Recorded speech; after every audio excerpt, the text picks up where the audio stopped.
And now we return to I'll Make Me a World. Major funding for I'll Make Me a World was provided by the Ford Foundation, the National Endowment for the Arts, the National Endowment for the Humanities, the Lester T. Mertz Charitable Trust, the Corporation for Public Broadcasting, and by viewers like you. The Lila Wallace Reader's Digest Fund, and by the following.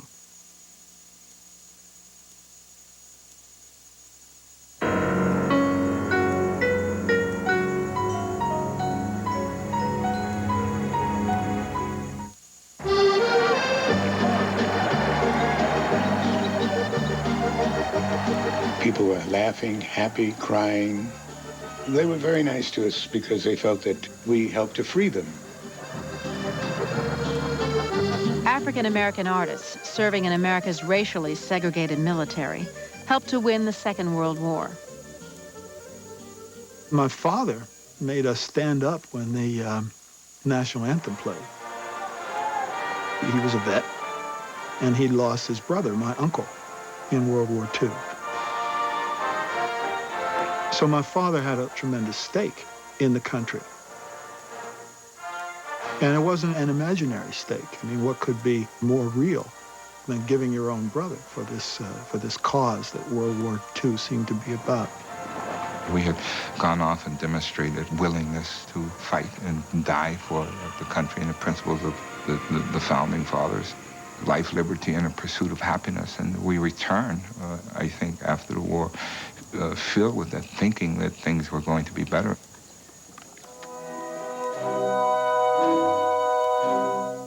Hope turned to frustration as returning veterans faced violence and hostility.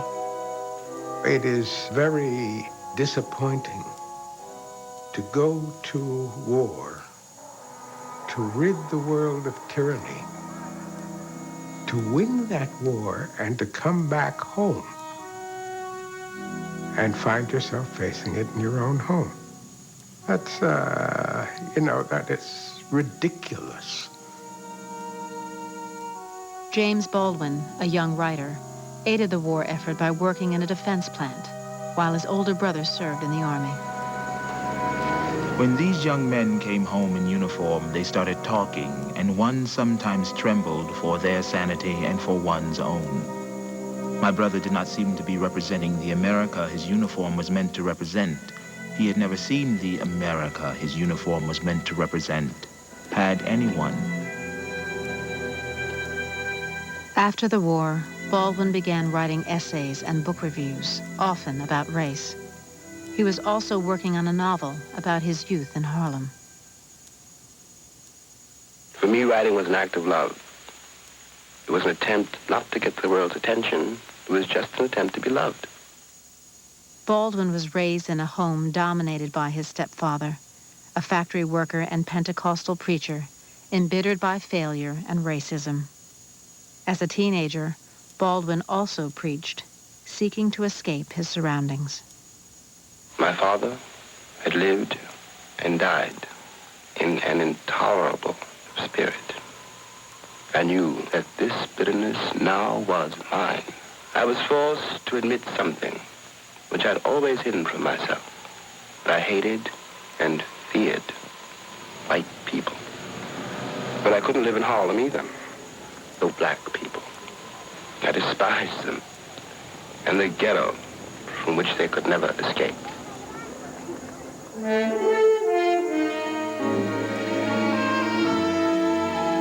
In 1948, with only $40 and his still unfinished novel, James Baldwin fled New York for Paris.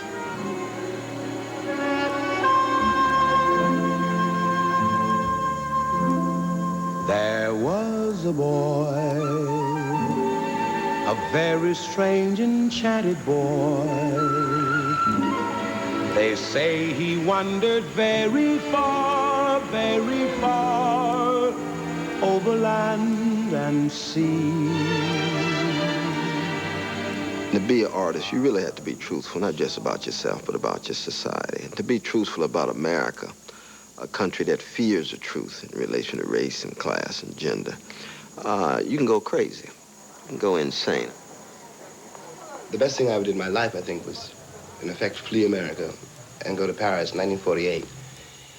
And it gave me time to vomit up a great deal of bitterness. At least I could operate in Paris without being menaced socially. No one cared what I did.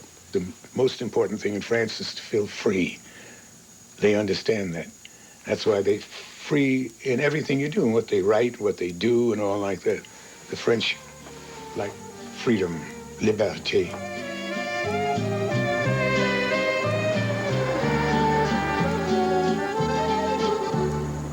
France had long been a haven for African-American artists. Richard Wright, America's most famous black writer, had recently joined the expatriate community. Wright's breakthrough novel, Native Son, was a searing portrayal of a black youth trapped by violence and poverty. Published in 1940, the book was hailed as a masterpiece of American protest literature. Wright welcomed Baldwin to Paris and helped him find a place to live.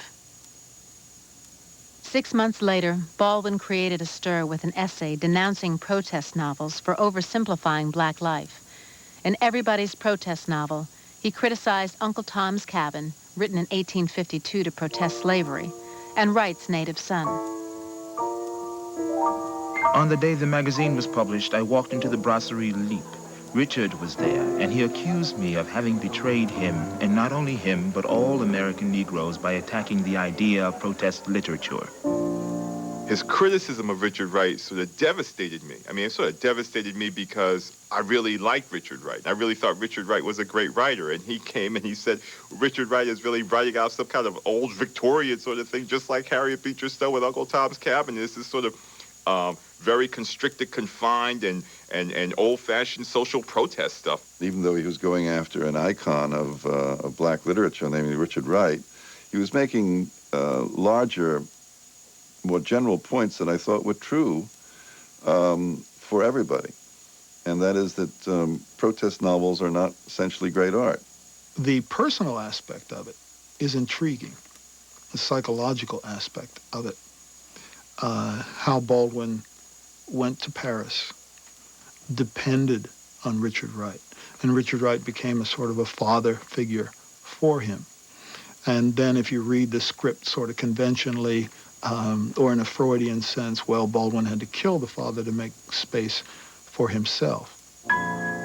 Richard was hurt because I had not given him credit for any human feelings or failings, and indeed I had not. He had never really been a human being for me.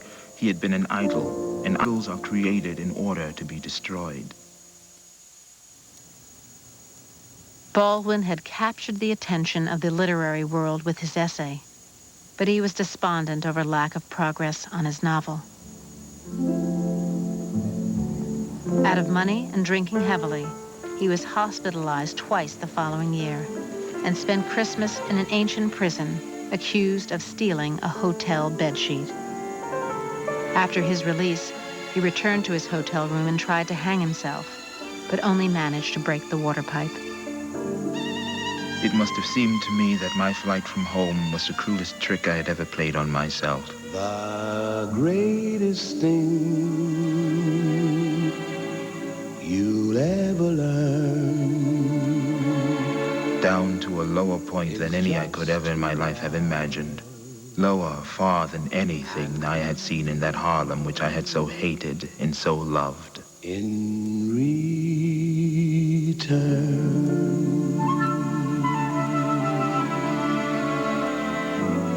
Most of us, one way or another, started from the church place, right? And from the community and from the neighborhood. Then we become world citizens. But if you don't take some of that with you, you can get lost out there. Baldwin's depression continued to deepen. 2 years later, his friend and sometimes lover, Lucien Happersberger, a Swiss painter, intervened and took Baldwin to his family's chalet in Switzerland to recover. That winter in Switzerland, I finally realized that one of the reasons that I couldn't finish this novel was because I was ashamed of where I'd come from and where I'd been. Backwater blues done caused me to pack my things and go. Ashamed ashamed of the life in the church, and ashamed of my father, ashamed of the blues, and ashamed of jazz, and of course ashamed of watermelon, all of these stereotypes that the country inflicts on Negroes, you know, that we all eat watermelon, or we all do nothing but sing the blues. Well, I was afraid of all that, and I ran from it. In 1952, James Baldwin finally completed his largely autobiographical novel. It's true, in that chalet in the snow, I listened to Bessie Smith and to Fats Waller, and they carried me back to what I myself had been like when I was a little boy, and gave me the key to the language which gave me Go Tell It on the Mountain. John saw the Lord for a moment only, and the darkness for a moment only was filled with a light he could not bear. Then in a moment he was set free. His tears sprang as from a fountain. His heart, like a fountain of waters, burst. Then he cried, "Oh, blessed Jesus, oh, Lord Jesus, take me through." Of tears there was, yes, a very fountain, springing from a depth never sounded before, from depths John had not known were in him, and he wanted to rise up, singing, singing in that great morning, the morning of his new life. Touch me, Lord Jesus. James Baldwin is a great writer who left the church, but the church never left him. He had a love ethic. He had a compassion that flowed from the first great novel that he wrote, Go Tell It on the Mountain. He was really inside a black family, inside the fervor and the faith, and talking about its redemption and its pathology in a language that was as clear as the spiritual and just as incisive as any great social critic. Baldwin was forever a preacher, and preachers do what he did, you see, always within the Christian context. It is within the Christian context that James Baldwin will write and live out his life. Right now, the Dodgers are at bat in the second. Jackie Robinson facing Vic Raschi, the ace of the Yankees. African Americans who had remained in the United States in the 1940s and 50s witnessed new levels of achievement that seemed to promise expanding opportunity. Robinson slides into third safely. What Robinson did was very symbolic. He became very celebrated as being the first black person to integrate baseball. And it seemed to set off a kind of chain reaction in the culture. Althea Gibson played tennis at Wimbledon. Diplomat Ralph Bunche won the Nobel Peace Prize. Actress Dorothy Dandridge was nominated for an Academy Award. It was incredible. You got all these sort of firsts. Ralph Ellison winning the National Book Award, Gwendolyn Brooks winning the Pulitzer Prize. All of a sudden, you got this thing where black people were sort of emerging into the halls of white culture. Encouraged by trailblazers like performer Paul Robeson, opera singers Todd Duncan and Marian Anderson, and composer William Grant Still, African Americans pursued their interest in the classical arts.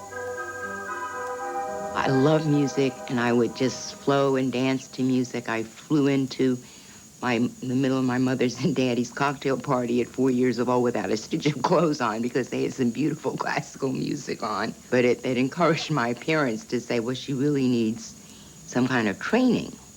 I think what was happening in most households is that parents were so hopeful that they were the ones who were encouraging you to feel that the opportunities were there. It was believed if you work really hard and you're very good, someone has to give you an opportunity. In 1951, dancer Janet Collins inspired a generation of black ballet students when she became the first African American to join the Metropolitan Opera Company.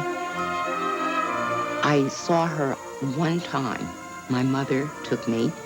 Here was a black dancer on stage, a black dancer on point, doing the classical ballet, the epitome of dance. There was this pride and surprise. American children in growing numbers studied ballet. a dance form that combined the influences of 17th century France, Renaissance Italy, and Tsarist Russia. It started as a form of court dance, aristocratic. The wealthy aristocrats, not of the ordinary, not of the street, not of sweat and work and peasants. And consequently, their dances always had these stories that had to do with the gods, the Greek gods, or Swan Lake and the Prince, Siegfried. There was something about the music and the way that the melody was a long, pure line and the orderliness of it and just the way that it made me feel like I was floating above the surface of everything that made me get up and dance. I always wanted to somehow be that music, to have that same sense of pure line and extension and that same sense of floating through life.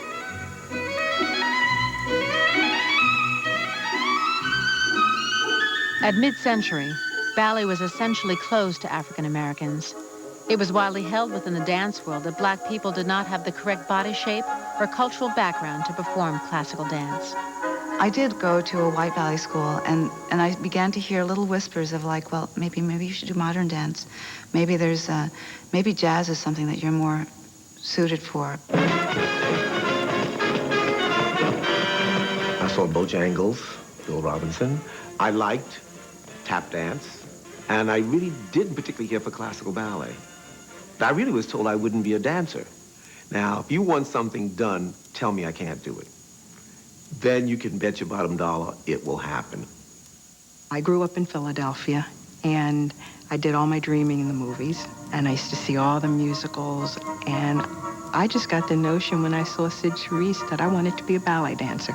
That was the thing that captured me most. Just loved the way she moved, and I imagined that I could do that. At age 14, Delores Browne won a scholarship to study with Marion Suget, a light-skinned African-American dancer and teacher. She recognized Delores Browne's talent, and Miss Suget had this agenda.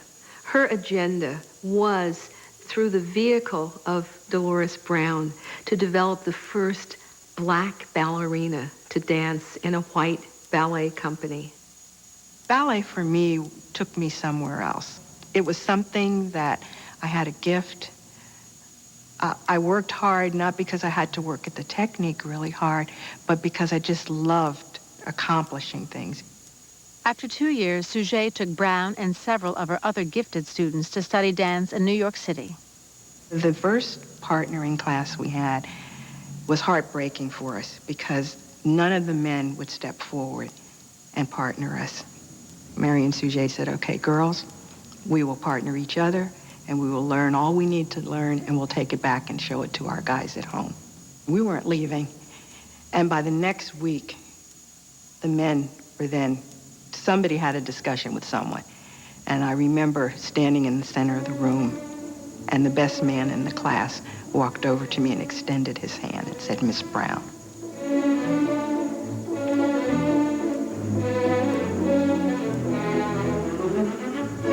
Browne later auditioned successfully for the prestigious School of American Ballet, where she was one of only 6 black students.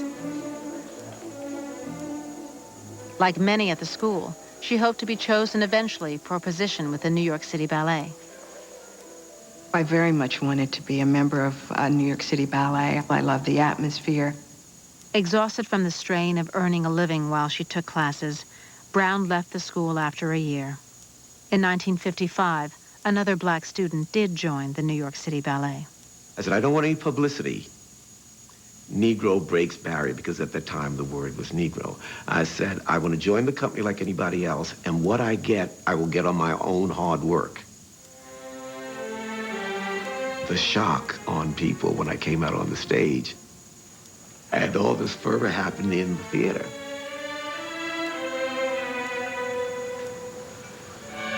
And then someone said, well, he's not so bad. Give him a chance. And slowly the audience calmed down. Arthur was a wonderful, wonderful dancer. I mean, a beautiful dancer and a wonderful artist. And that's what counted, ultimately. That's what won everybody over. There were some parents who did not want their daughters to dance with me. And so Mr. Kirstein said, well, then take your daughter out of the company. In 1957, Delores Browne was invited to join a newly created all-black ballet company, the New York Negro Ballet. The New York Negro Ballet represented to me a proving of what we were really capable of doing, a breaking of a mold. The hope was that we were going to be the groundbreakers.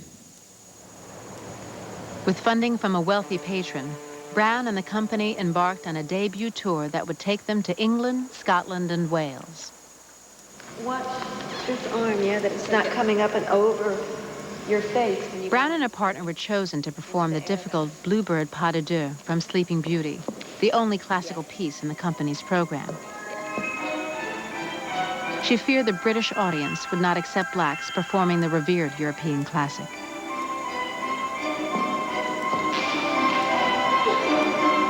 We postponed it, and finally the director said, this is it, kids. You're dancing this pas de deux.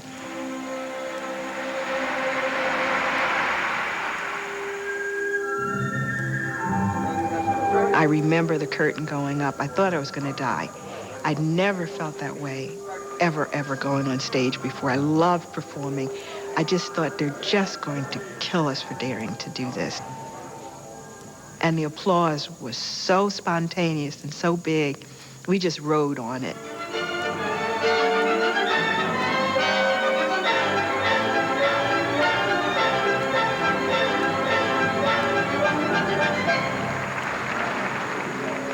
The tour, which was to continue on to France, ended abruptly when the company's patron died. We were told that there was no more money and we had to come home. It was like attending a wake. It was absolutely devastating. I thought, well, now I've got this repertoire under my belt. I'm not going to have a problem now auditioning. And I remember one day I was in class and just absolutely loving it. And one of the ballerinas from New York City Ballet was standing off to the side, and I was standing next to her. And she turned to me and said, "Who are you with now?" And I said, "Excuse me." And she said, "Well, who are you dancing with now?" And I just run in there from an office job downtown.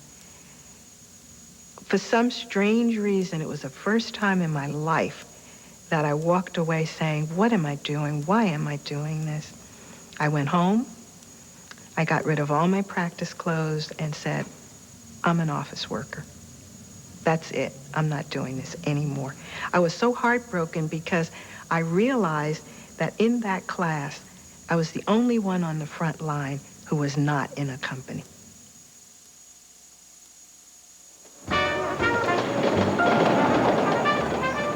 Enticed by the allure of freedom, a new generation of artists left America for Europe.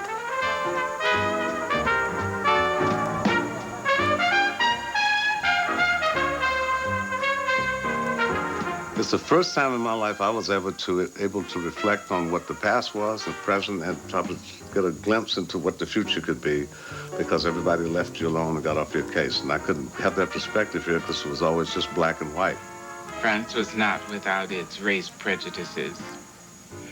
It simply didn't have any guilt vis-a-vis black Americans. And black Americans who went there, from Richard Wright to Sidney Bechet, were so colorful and so talented, and so marvelous and so exotic. Who wouldn't want them? Of course.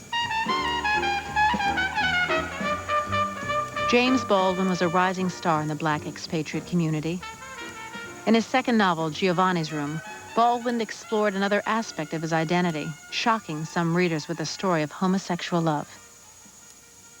And his anthology of essays, Notes of a Native Son, challenged Americans to confront the forces that divided them.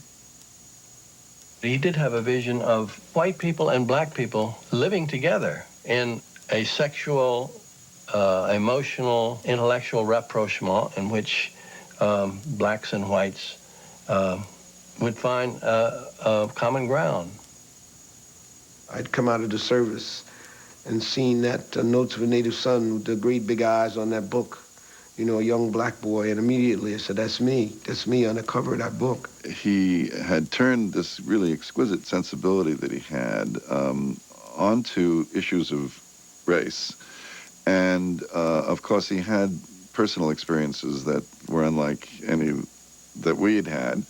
And he brought those to bear in a very knowledgeable way in making generalizations about America and its racial problems that were really quite stunning and profound. Now I was offered, gracefully indeed, membership in the club. I had lunch at some elegant bistros, dinner at some exclusive clubs. I began to be profoundly uncomfortable. It was very treacherous for a man like Baldwin to enter into this field, which he knew, he was smart enough to know. The very entering of it was already a problem, because you look around and say, well, now, why am I here? From Paris, Baldwin watched as a movement for civil rights gathered momentum in the United States. Black students made international headlines as they battled to desegregate all white public schools. One news report changed the course of Baldwin's life. On every newspaper kiosk were photographs of 15-year-old Dorothy Counts as she was making her way to school in Charlotte, North Carolina. It made me furious. It filled me with both hatred and pity, and it made me ashamed. Some one of us should have been there with her. I knew I was leaving France. I could simply no longer sit around in Paris discussing the Black American problem. Everybody else was paying their dues, and it was time I went home and paid mine. I'm on my way. I'm on my way to freedom land. Freedom land. I'm on my way. 33-year-old James Baldwin returned to America in the summer of 1957, and for the first time traveled to the South. There he met Martin Luther King Jr. and the men and women committed to King's campaign of nonviolent protest. Anytime you have everyday people in motion, in movement, it is both an inspiration to the sense of possibility and hope, but also an acknowledgement that what the artist is doing has a sense of urgency. And you can see the impact on the Baldwins, those great figures who respond to historical moments like the Civil Rights Movement. I began to deal with a reality which had always been incipient in me, but never been expressed or, objectified. I fell in love with those people. And I was very happy to be South, even though it was very frightening. Something in me recognized it. Something in me had come home.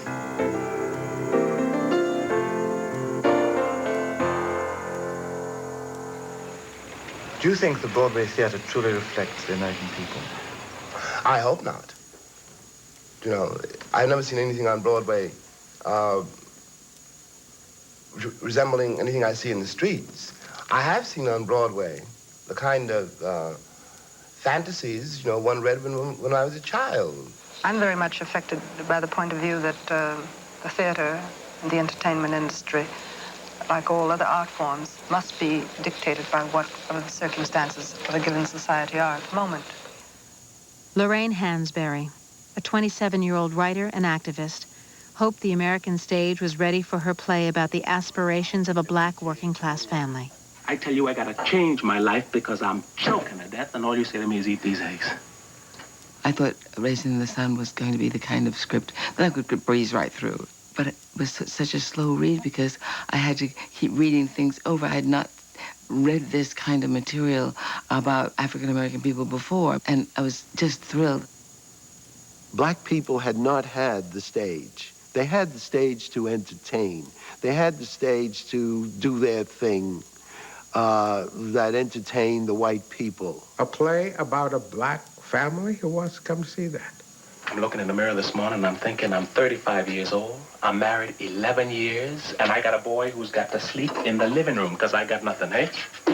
Nothing to give him but stories. I happen to believe that the most ordinary human being has within him elements of profundity, of profound anguish, that there is, you don't have to go to the kings and queens of the earth, but every human being is an enormous conflict about something, even if it's how you get to work in the morning. I listen to you every day, every morning, every night. You never say nothing new.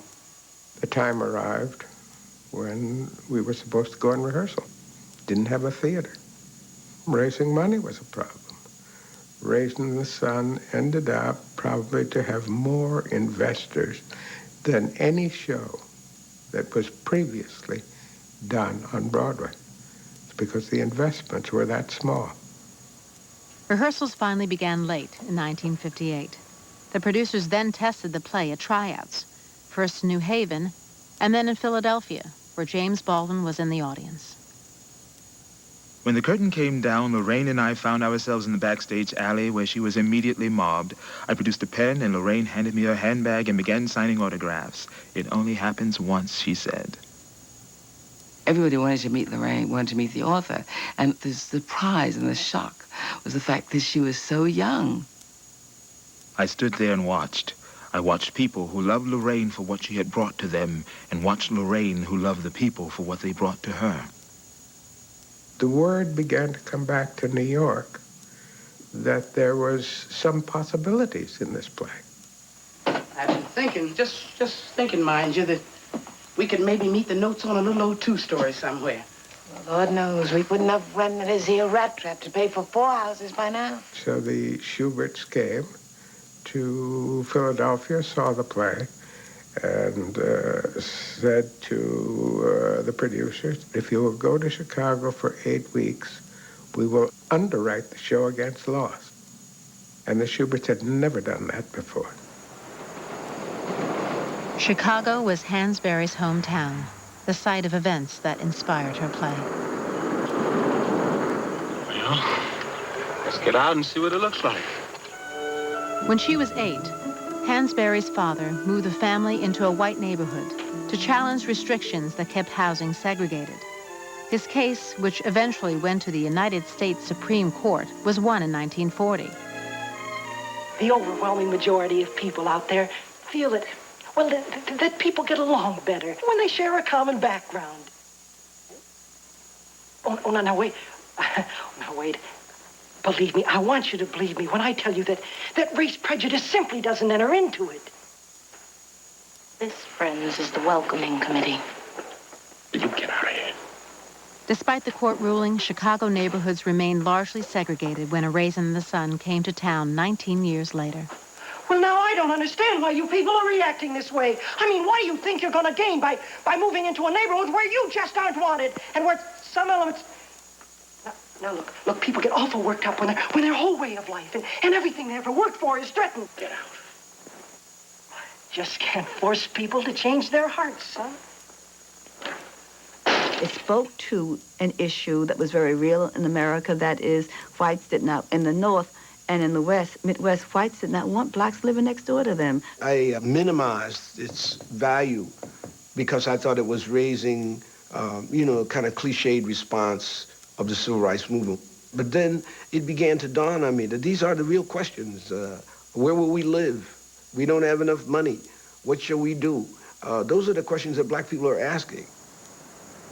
After a successful Chicago run, the company anxiously prepared to open on Broadway, March 3rd, 1959. That's the thing about live theater. It's dangerous. It's a very dangerous thing because it's life. And no two performances are ever alike. And you never know what's going to happen. And you show him where our 5 generations done come to, son. Go ahead.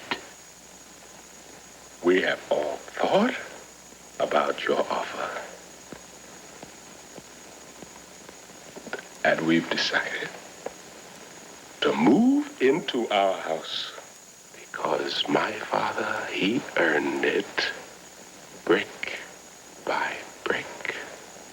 Well, opening night was a night, of course, I will never forget. It was an incredible experience. The cast was standing on stage, some of them in tears, really applauding the audience. A lot of people were crying in that audience.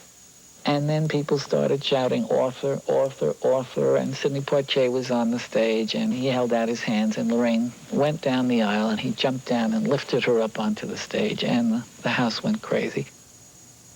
Coming out of the theater after it was over, I felt like I was walking on air, that all things were possible, and that all sorts of possibilities would be unleashed in the years to come. A Raisin in the Sun won the coveted New York Drama Critics Circle Award for Best Play. Hansberry was the first African-American and at 28, the youngest person to be so honored. At that time, when you hear something was on Broadway, you said, well, it's something they like. You couldn't be sure it was something that really was something. You know some very talented people in it, probably. But what they were saying, if it pleased them, you kind of could be suspicious of it. Will it really please you? Everybody wanted to go out and create and do things, you know. So what A Raisin in the Sun meant for me was that if Lorraine can do it, then it's possible for all of us to do it. I don't have the right to be very personal about the reception to this play. I think what it reflects at this moment is that at this particular moment in our country, there's a new mood, and they're feeling like make new sounds. And I'm glad I was here to make one, you know.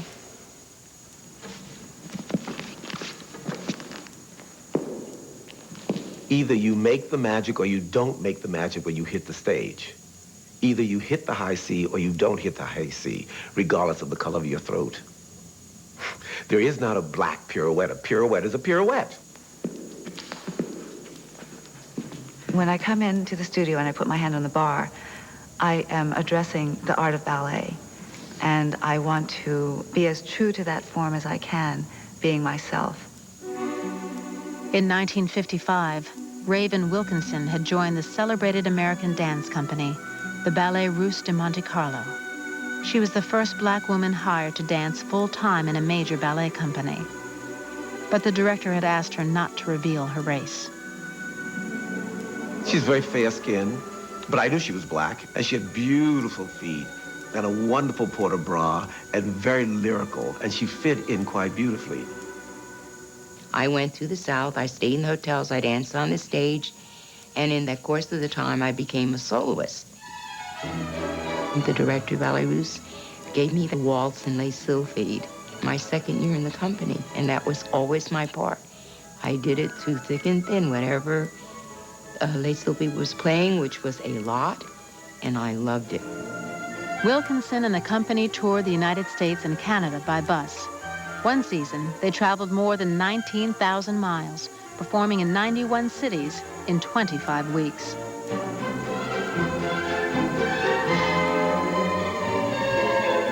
It was tiring. You had to build up a certain endurance. Any company that travels like that and is so intimate day after day becomes a family. And I must say, we were very supportive. We had a wonderful morale and spirit. The Ballet Russe introduced many Americans to ballet and first popularized the Christmas favorite, the Nutcracker.